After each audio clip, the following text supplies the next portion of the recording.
Takbir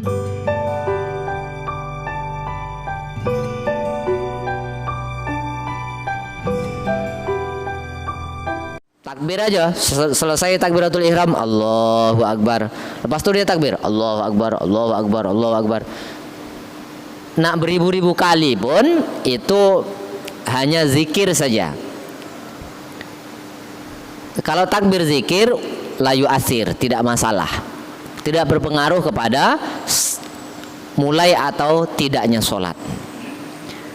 Tapi kalau umpamanya setiap kali takbir dia mau mulai usolli, setiap kali mulai takbir dia sebut usolli, usolli, ya setiap takbirnya itu memulai sholat.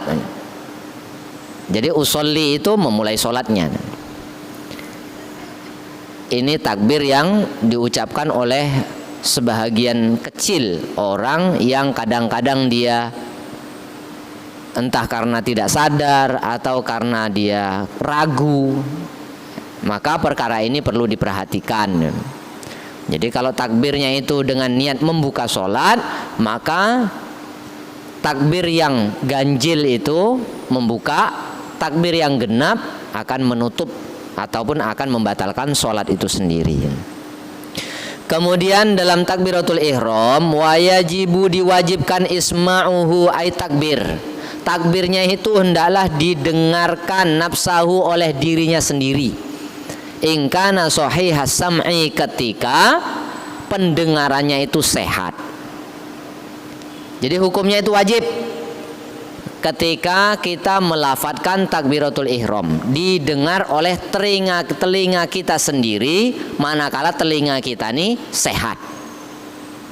Kemudian setelah telinga kita sehat, wala aridho min nahwi laghatin, tidak ada penghalang dari sesuatu yang keras atau ada bunyi-bunyian yang mengganggu pendengaran kita, seperti adanya suara burung umpamanya, atau seperti umpamanya suara mobil, kendaraan, atau suara kipas angin umpamanya. Maka yang seperti itu, apakah telinga kita dengar atau tidak sudah cukup. Tapi ketika hening, telinga kita sehat, pendengaran kita sehat, pendengarannya bagus, dalam keadaan hening, maka hendaklah suara dari lafadz Allahu Akbar terdengar oleh telinga kita masing-masing. Kasairi rukni qaulin minal Fatihah wa tasyahud wa salam. Begitu juga setiap rukun qauli dari sholat itu. Rukun qauli itu kan takbiratul ihram, baca Fatihah, baca tahiyat, kemudian baca sholawat, baca salam. Nah, perkara ini harus didengarkan oleh telinga kita masing-masing. Bahasanya itu bebisik, dan mulutnya itu bergerak. Mulutnya itu bergerak, tanda bahwa dia sedang berbicara. Karena ini merupakan rukun qauli. Takbiratul ihram itu rukun qauli yang harus diucapkan di lisan. Tidak cukup orang itu mengucapkan takbir dengan bunyi gitu aja. Tak cukup, walaupun hatinya menyebut Allahu Akbar, walaupun perasaannya itu takbir, tapi yang seperti itu tidak cukup, karena dia rukun qauli yang harus diucapkan pada lisan. Wa yu'tabaru isma'ul mandubil qauli lihusulihi sunnah. Begitu juga kesunahan-kesunahan dalam qauli, umpamanya membaca surat atau membaca tasbih dalam ruku, dalam sujud, atau membaca doa dalam duduk di antara dua sujud, atau dalam i'tidal, membaca bacaan yang ada di dalam sholat itu hukumnya sunnah juga didengarkan oleh telinga kita sendiri untuk mendapatkan pahala kesunahannya. Jadi kalau umpamanya ada orang yang sholat, ketika ruku diam aja, tak berbisik sama sekali, subhanallahil azim, subhanallahil azim, tak dengar sikit pun di telinga dia, maka pahala kesunahannya itu tidak dapat. Pahala kesunahannya itu tidak dapat, atau separuh aja, subhanallah, subhanallah, tak dapat. Karena dia harus keseluruhan, subhana rabbiyal azimi wa bihamdihi, secara keseluruhan baru dia dapat. Jadi kalau di dalam takbiratul ihram itu hukumnya wajib mendengar takbir yang diucapkan oleh diri kita sendiri, oleh telinga kita masing-masing, manakala telinga kita ini sehat dan tidak ada penghalang untuk mendengarnya dengan kebisingan suara dan lain sebagainya. Wa sunnah jasmu ra'ihi ay takbir, dan sunnah menjazmkan atau mematikan huruf ro ketika takbir. Minggu kemarin kan saya sudah jelaskan bahwa boleh ketika mengucapkan Allahu Akbaru, ru-nya itu didomahkan, boleh. Tapi yang sunnahnya adalah dimatikan, Allahu Akbar, dimatikan. Wajahrun bihi li imam kasairi takbiratil intiqalat, dan sunnah bagi imam, sunnah bagi imam wakaza muballigh, begitu juga sunnah bagi penyampai. Kalau di Masjid Nabawi, di Masjidil Haram itu kan imamnya takbir intiqalat, takbir ketika bergerak itu pelan aja, Allahu Akbar. Yang mubalighnya itu keras suaranya, Allahu Akbar. Nah, jadi itu sunnah juga bagi imam atau mubaligh mengeraskan suaranya. Lakin idza nawiyan dzikr awil isma wa illa batalat salatuhu. Imam atau makmum atau sholat sendiri atau siapa saja, ketika dia mengucapkan takbir ini tadi dengan niat memperdengarkan kepada orang lain, takbirnya itu untuk diperdengarkan kepada orang lain, maka batal sholatnya. Kalau umpamanya saya takbir ini Allahu Akbar, saya takbir ini tadi untuk didengar oleh orang lain, maka batallah sholat saya. Begitu juga orang lain, umpamanya saya takbiratul ihram umpamanya sebelah nih, biar dengar kawan sebelah tuh Allah, batal ya sholatnya. Jadi macam mana ketika kita takbir? Ketika kita takbir itu dengan niat zikir. Boleh juga bersamaan, setelah niatnya zikir bersamaan agar didengarkan oleh yang lain. Ini bagi imam dan mubaligh. Ataupun bagi jamaah yang mungkin ya bisa jadi karena yang lainnya tidak mendengar di belakang. Nah, itu boleh dia mengeraskan suaranya, tapi dengan niat bukan nak ngomando orang itu, bukan. Bukan nak didengar oleh orang itu, bukan, tapi untuk berzikir sambil, baru ada sambilnya, itu yang nomor 2. Tapi yang utamanya ketika kita mengucapkan Allahu Akbar itu adalah untuk berzikir. Ini menjaharkan takbir yang kita ucapkan. Wajib itu hukumnya memperdengarkan takbiratul ihram ketika telinga kita dalam keadaan sehat. Wa raf'u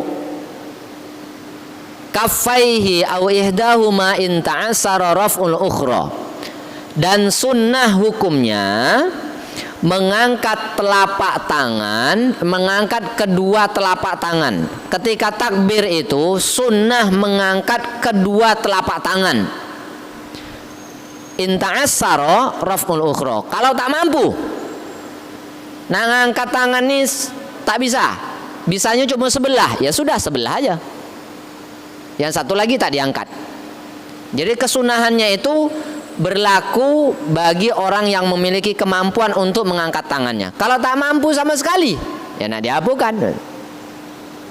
Atau dia tak punya tangan, ya kalau punya tangan sebelah, ya sebelah tuh lah yang diangkat.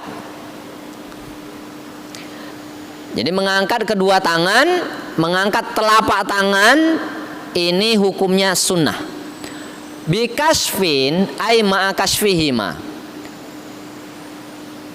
Dan sunnah juga ketika mengangkat tangan ini membuka tangan. Maksudnya tidak digenggam tangannya. Ketika mengangkat itu tangannya dibuka. Wa yukrahu khilafuhu. Manakala orang mengangkat tangan itu sambil menggenggam, ya makruh hukumnya karena dia berbeda dengan kesunahan. Menggenggam ya, maka itu makruh hukumnya. Jadi yang sunnah itu mengangkat tangan satu, kemudian membuka tangannya. Ini dua kesunahan yang berbeda. Wa ma'a tafriqi asabi'ihima tafriqan wasaton. Dan sunnah juga memisah-misahkan antara jari-jari tangan kita. Tidak dirapatkan. Ya, mengangkat tangan, kemudian tangannya ini dibuka. Ini kesunahan yang kedua. Kesunahan yang ketiga itu memisahkan antara satu jari kepada jari yang lain. Dengan membuka tafriqan wasaton, sedang. Bukanya itu sedang, bukan sambil tegang, bukan. Yang sedang saja, yang sedang. Kemudian ada perbedaan menurut Imam Romli, itu jari-jarinya sedikit agak dilengkungkan agar ujung-ujungnya menghadap ke kiblat. Ini menurut Imam Romli, berbeda dengan Imam Ibnu Hajar. Imam Ibnu Hajar tidak, dia harus lurus. Dia harus lurus. Kalau Imam Romli dia agak dilengkungkan agar menghadap ke kiblat. Jadi kalau ada orang yang begini umpamanya, itu dah ada dasarnya ikut Imam Ibnu Hajar. Walaupun dia sama-sama di mazhab Syafi'inya sama. Jadi mazhab Syafi'i semuanya nih. Kemudian kalau umpamanya sedikit melengkung, ini ikut Imam Romli berarti. Mengangkat tangan, kemudian membuka telapak tangan, kemudian membuka jari-jari. Seterusnya mengangkat tangan ini tadi hazwa ay maqabila mankibai bihaitsu yuhazi atrafu asabi'ihi ala udunai. Mengangkat tangan ini tadi posisinya hazwa ay maqabila, di depan mangkibaihi, pundak. Bukan di atas pundak, tapi di depan pundaknya. Letaknya itu di depan pundaknya. Bihaitsu kira-kiranya sejajar yuhazi atrafu asabi'ihi a'la udunai. Kira-kiranya itu dapat disejajarkan ujung jari-jarinya, ujung jari-jari tangan ini dapat lebih tinggi daripada telinganya. Maksudnya di atas a'la udunai. Posisinya itu seperti itu. Jari-jari tangannya itu diperkirakan berada di atas telinga, lebih tinggi daripada telinga. Wa ibhamahu syahmatai udunai. Ibu jarinya itu setentang dengan telinganya. Ibu jarinya setentang dengan telinga. Tapi bukan berarti ditempelkan gini, bukan. Dia tetap di depan. Posisi depan itu ya pokoknya tidak samping dari sini, harus di depannya posisinya. Sejajar yang ini jari jempolnya, ibu jarinya diperkirakan syahmatai udunai, setentang dengan telinganya. Warohatahu mangkibai.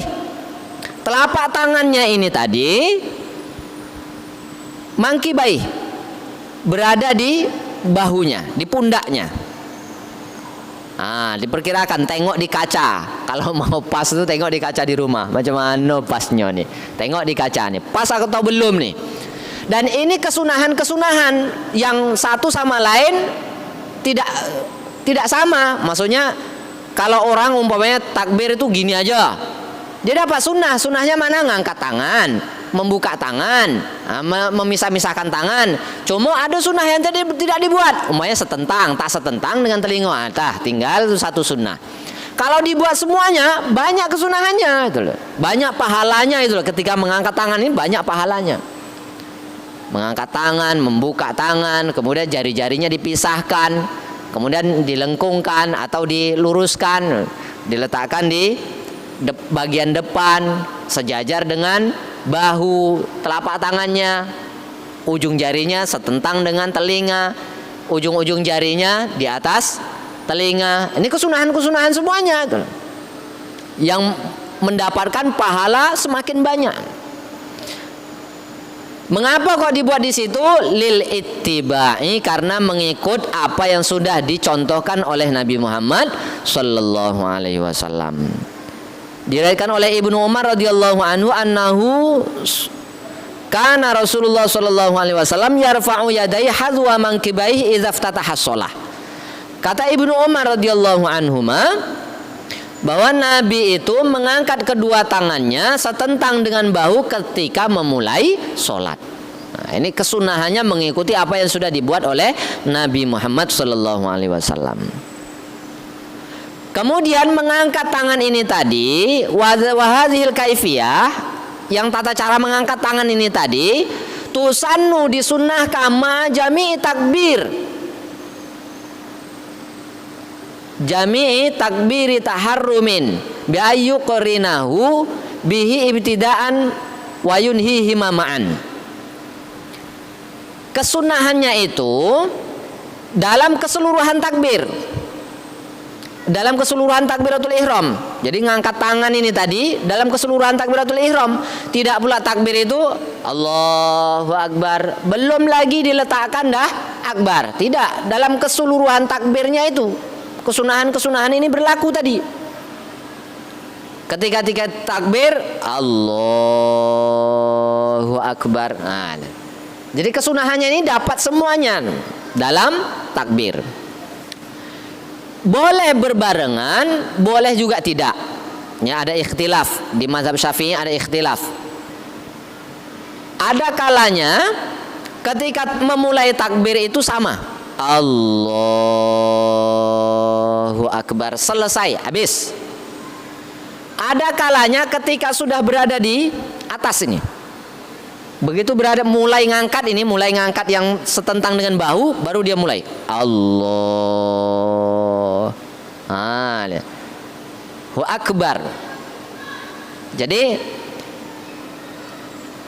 boleh dia bersamaan dari takbirnya Allahu Akbar sampai selesai. Boleh juga dia sudah mulai diangkat baru mengucapkan takbirnya, mengangkat tangannya ini tadi. Takbirnya itu diucapkan setelah ketika tangan akan diangkat. Jadi sebaiknya bi ayyuqrinahu bihi ibtidaan wa yunhihi ma'an. Mulai dan selesainya itu, mulai takbir dan selesainya takbir itu bersamaan dengan mengangkat tangan. Nah, ini yang paling baik. Kemudian disunahkan juga wa ma'a ruku. Ketika akan ruku juga sunnah mengangkat tangannya ini tadi. Dan ini disebutkan di sini lil ittiba, pertama mengikuti Nabi, al-waridi min turuqi katsirah. Hadis-hadis yang meriwayatkan ini sangat banyak. Kalau di dalam Sahih Bukhari, wa nuqilahul Bukhari, Imam Bukhari menukilkan an sab'ata asyara sahabiyan, yang meriwayatkan hadis ketika mau ruku ini angkat tangan itu 17 riwayat dari sahabat. Imam Bukhari mengatakan ada 17 sahabat yang meriwayatkan itu. Jadi kesunahan yang sudah masyhur di kalangan para sahabat. Apabila Nabi akan ruku, Nabi akan angkat tangan, baru kemudian ruku.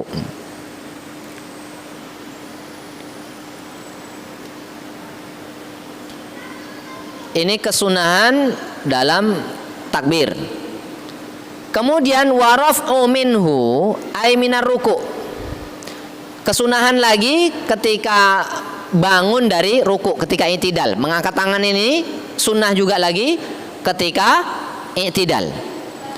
Waraf'in min tasyahudin awal. Sunnah juga mengangkat tangan ini ketika bangun dari tasyahud awal, dari rakaat yang kedua. Tapi di sini tidak disebutkan dari rakaat kedua. Min tasyahudin awalin. dari tasyahud awal. Maknanya apa? Ketika ada orang yang masbu, umpamanya ada orang masbu, dia belum dapat 1 rakaat pun, menemui imam dalam keadaan tahiyat akhir. Ketika itu dia dalam posisi apa? Tahiyat awal. Maka ketika bangun sunnah dia, karena dia sudah tahiyat awal tadi, duduk tahiyat awal, maka sunnah dia mengangkat tangan. Begitu juga ketika dia datang imam dalam posisi dia mendapati imam 1 rakaat. Mananya kan baru 1 rakaat. Tapi dia mengikuti imam kemudian tasyahud awal. Maka ketika dia sudah tasyahud awal, bangun dari tasyahud awal itu angkat tangan. Tidak mesti rakaat kedua. Tapi biasanya namanya tasyahud awal itu kan rakaat kedua umumnya. Tapi bagi yang masbuk, bisa saja setiap rakaat dia angkat tangan. Bisa saja dia setiap rakaat angkat tangan. Macam mana bisanya? Dia datang pada rakaat terakhir imam. Dah duduk tahiyat awal, imam salam dia bangun. Kemudian ada jamaah yang bersama dengan dia 4 orang. Mundolah dia nih, yang 3 orang jadi makmum. Akang wuponya yang dijadikan imam ini terlambat 1 rakaat bersama dengan imam, tahiyat akhir lagi. Tentu bangun itu tahiyat, angkat tangan lagi. Kemudian seperti itu terus. Lah akhirnya dia 5 rakaat, kalau sholatnya 4 rakaat, dia 5 rakaat angkat tangan terus. Setiap rakaat angkat tangan. Nah. Jadi ini bisa terjadi bagi imam yang masbu, bagi makmum yang masbu. Makanya disebutkan di sini warafin min tasyahudin awalin. Setiap bangun dari duduk tasyahud awal, maka sunnah mengangkat tangan. Tapi normalnya biasanya ya rakaat kedua itu tasyahud awal. Wa wad'uhuma tahta sadrihi wa fawqa surratihi littiba'i akhidzan bi yaminihi ku'a yasarihi wa raddahuma min ar-raf'i ila tahta sadrihi aula min irsalihima bil kulliyah. Sunnah juga setelah angkat tangan ini, sunnah tangan itu diletakkan tahta sodrihi, di bawah dada, wa fauqa surratihi, di atas pusat, wa fauqa surratihi, di atas pusat, di bawah dada, di atas pusat. Itu sunnah. Dengan cara akhizan biyaminihi ku'ayasarihi, memegang ini ku namanya, kalau bahasa Arab ku, memegang. Akhizan biyaminihi ku ayasarihi, pergelangan tangannya itu dipegang. Jari mana yang pegang? Semua. Semua pegang. Ada juga di dalam satu riwayat yang lain disebutkan bahwa dia tidak memegang, cuma menempelkan saja. Ditempelkan saja. Jadi jari kanan ini menempel saja di ku ini. Jadi bisa dipegang, bisa ditempel. Tapi yang umum, yang masyhur adalah memegangnya. Summa isti'nafi raf'ihima ila tahta sadrihi. Kemudian ada juga di sini keterangan bahwa ketika seseorang meletakkan tangannya di bawah dada, di atas perut itu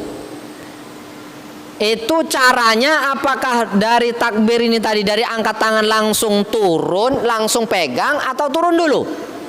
Ada dua-dua memang. Tapi yang paling masyhur ketika angkat tangan langsung.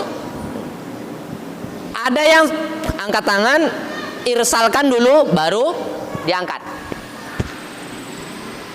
Baru diangkat. Ada riwayatnya mau seperti itu.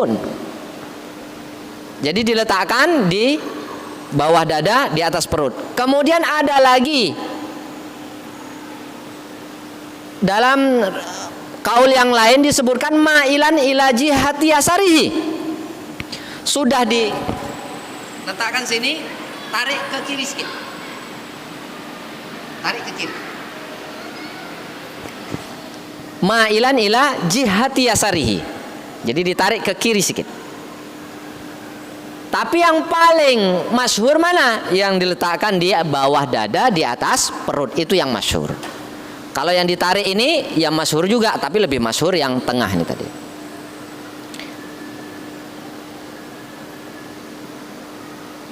Adapun riwayat-riwayat yang lainnya, umpamanya riwayat dari Sayyidina Ali berada di atas perut, di atas pusat, di bawah pusat. Riwayat Sayyidina Ali itu di bawah pusat. Itu tidak diambil oleh Imam Syafi'i untuk madhabnya, tapi dihormati yang itu betul adanya, dan itu dipakai oleh madhab Hanafi. Ada juga yang irsal saja, yang dilepas gitu saja, sudah takbir Allahu Akbar dilepas gitu aja. Ini juga ada riwayatnya, tapi tidak diambil oleh Imam Syafi'i. Yang diambil oleh Imam Syafi'i riwayatnya adalah di bawah dada, di atas pusat. Demikian saja, mudah-mudahan apa yang kita kaji malam ini semakin nyaman kita ibadah, semakin mantap kita ibadah, karena kita sudah mendengar atau mengetahui tata cara yang diajarkan oleh Nabi sallallahu alaihi wasallam. Terima kasih, mohon maaf, subhanallah bihamdi, subhanakallahumma bihamdika, asyhadu an la ilaha illa anta astaghfiruka wa atubu ilaik. Assalamualaikum warahmatullahi wabarakatuh.